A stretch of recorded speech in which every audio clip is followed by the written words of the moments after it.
Vamos começar logo isso, porque os nervos estão à flor da pele. Trabalhar com esse material é mais um desafio.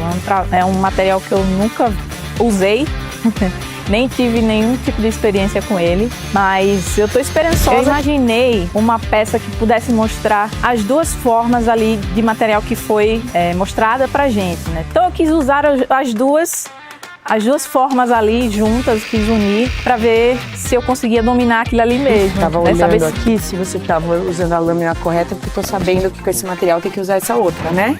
Estou bem apreensiva para esse desafio, porque eu não sei o que se passa na cabeça do Rogério.